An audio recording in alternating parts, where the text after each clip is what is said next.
Chapter 14. Reynolds, the first one, told me that nobody ever forgets his first look at Thunderbolt City from high on the crater slopes. I can understand that. All of a sudden, we were beneath the clouds that usually fill the mouth of the volcano. Over our heads, stretching away for miles, was a ceiling of lumpy gray, the bottom of the clouds.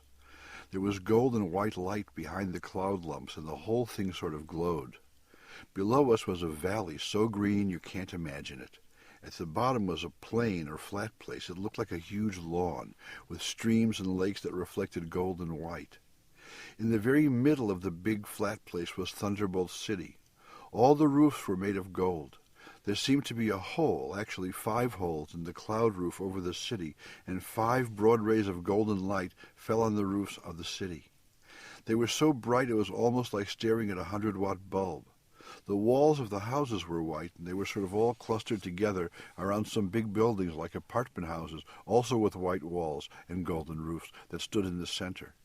I could see green gardens with white walls around them and green parks and ponds in Thunderbolt City. I have not mentioned this before, but I was in Disneyland once. Compared to Thunderbolt City, Disneyland is like a broken-down hamburger stand. The path down the inside of the crater was easy after we got out of the clouds. The path was marked with white stones, and sometimes there were steps made of stone or cut from the rock of the crater wall. As we got lower, we passed little flat places cut back into the slope, squares about as big as an average backyard. Lizard farmers were working in those spaces. They all waved to us and said hello. A lot of them knew my name. They all knew Charlie. They called him Chicken Man, and they all knew Claudia.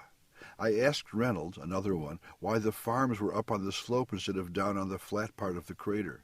He said there were farms on the crater too, but certain crops grew better higher up. Around the edge of the crater floor we came to the first lizard houses. They were farmers' houses made of stone and painted white. The farmers and their families lived in the houses and climbed up the crater every day to work the tiny farm plots.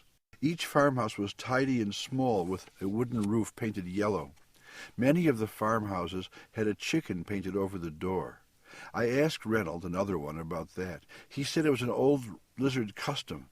It was interesting because there were no chickens on Diamond Hard. Nobody had ever seen one until humans invented TV, and yet the custom of painting chickens on farmhouses was hundreds of years old. Reynolds, the same one, guessed that there must have been chickens on the island at one time, and that's why the custom got started. That sort of explained why Claudia was such a celebrity. By the time we had reached the farmhouses, we were walking on the flat crater floor and could see Thunderbolt City in the distance. It was just as beautiful seen from below as when we looked down on it from the crater wall. The city was built on a sort of hill right in the middle of the crater floor, with the biggest, tallest buildings in the center of town. It was getting to be late afternoon, and the sun was hitting the city at an angle. A big part of the crater floor was in shadow, and the city was shining with a slightly reddish color. What had looked like green lawns from above turned out to be fields of crops, mostly a green cabbage-looking thing about as big as a baseball that grew by the millions all along our walk to Thunderbolt City. The shadow on the crater floor had reached the city when we passed through the chicken gate. There isn't any wall around the city, just a gate. The road passes through it. The gate is a huge boulder with a sort of rough door through it.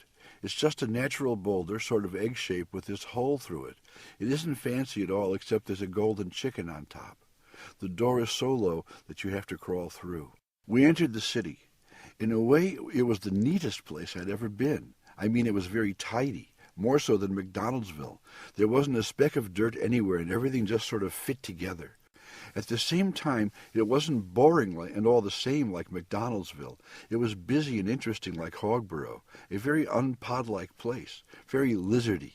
Lizards were hurrying everywhere. Many of them said hello to us and stopped for a second to say they were glad we'd come. Then they would excuse themselves and hurry off. They were on their way home from work and school. It was lizard rush hour. Reynolds explained that everybody was hurrying home so they would not miss the CBS Evening News.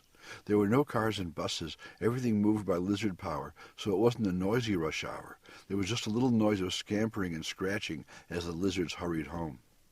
Reynolds asked us if we'd like to come to his house to rest up and have something to eat. After that, he was going to take us to the place where visitors stay. This was the first Reynolds talking. Charlie said that he didn't want to be any trouble, but Reynolds said that it was a pleasure to have us, and he wanted us to meet his family. Reynolds' wife was named Helena, and he had 3 children named Raymond. They all knew who we were and were very excited about Claudia. The house was small and very nice, with polished wooden floors and white walls.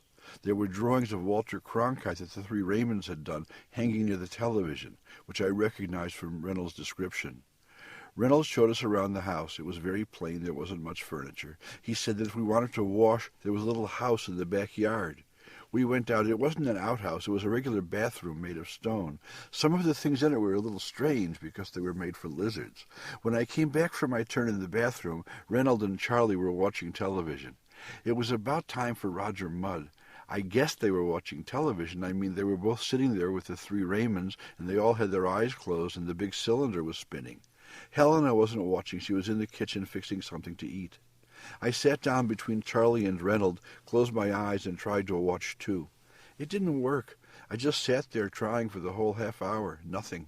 I guess there was a trick to it. I made up my mind to ask Charlie how he did it, but I wanted to wait until we were alone. Reynolds said something about how Roger Mudd would be really terrific if he grew a mustache, and we all sat down to supper. The supper was the same as the snack we'd had on the crater rim. The little cakes are all they ever eat in Diamond Heart. Not that I minded. It isn't the sort of food you're apt to get tired of, since it tastes like everything there is all at once and one thing after another simultaneously. As I said, it's an interesting food. The lizards call the little cakes Thunderburgers. Of course, they're not in the least like hamburgers. It's just another English word they like. It was like eating with any family. The 3 Raymonds talked about what happened in school. Helena told Reynolds about what had happened while he was working, and Reynolds told about our walk from the beach to Thunderbolt City. It turned out that all the Reynolds who had met us had started out the day before and slept in the forest so they would be sure not to miss us. I wanted to know how they knew we were coming. Reynolds said they had seen it on TV. It seems that Reynolds had some kind of a job which included meeting visitors to Diamond Heart. Charlie wanted to know if they had many visitors. Reynolds said almost none. Of course, Claudia got most of the attention of the family. They all wanted to feed her, and whenever she took some food, they all laughed and carried on. Charlie whispered to me that he was afraid Claudia was going to get spoiled from all that attention. After supper, Reynolds said he would take us to the place where we were supposed to stay. We followed him out into the street. All the houses in Thunderbolt City glow in the dark. They don't exactly shine like light bulbs. They just glow slightly, enough to see where you're going. Reynolds took us to the middle of town, up the hill, and into one of the big buildings. We didn't see many lizards on the way. Inside the big building, we went up a very long flight of stairs and then down a long hall. Reynolds showed Charlie and me 2 little rooms with nothing in them but a sort of low bed. Those were for Charlie and me to sleep in. Claudia was supposed to sleep in this real big room with all kinds of beautiful oil paintings of Walter Cronkite and Thunderbolt City and beautiful rugs and statues of chickens. Charlie said that Claudia wasn't used to sleeping in a room of her own. Usually she just slept in Charlie's hat turned upside down.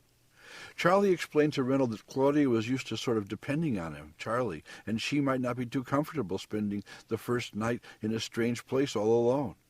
Reynolds said he understood, and it was fine with him if Charlie wanted to stay in the big room with Claudia. Then he asked us if there was anything else we needed. There wasn't. Reynolds said good night and left. Charlie and I had a long talk. I wanted to know a whole lot of things about the island and the lizards. I hadn't asked too many questions of Reynolds and the other lizards because I didn't want to bother anybody. They were all being so nice to us. Also, it was becoming very clear that I wasn't very important to them. Even Charlie wasn't. The one they were really interested in was Claudia. She was like visiting royalty or something. It obviously had to do with all the chicken pictures and statues all over the place. I asked Charlie if the chicken was like a god on Diamond Heart. He said he didn't know. Claudia hadn't told them all that much about the place. That was something else I'd been meaning to ask him about. I had never heard Claudia say a word. I also wanted to know if Charlie had really been watching television with Reynolds or if he was just faking it like I was. I didn't get any answers to any of this because he started shushing me. He said that Claudia was getting sleepy and we'd have to continue our talk in the morning. He pushed me out of the big room and closed the door very softly. There really wasn't any question that Charlie was very fond of Claudia and tried to make her comfortable whenever he could. I went back to my little room and fell asleep with all my clothes on.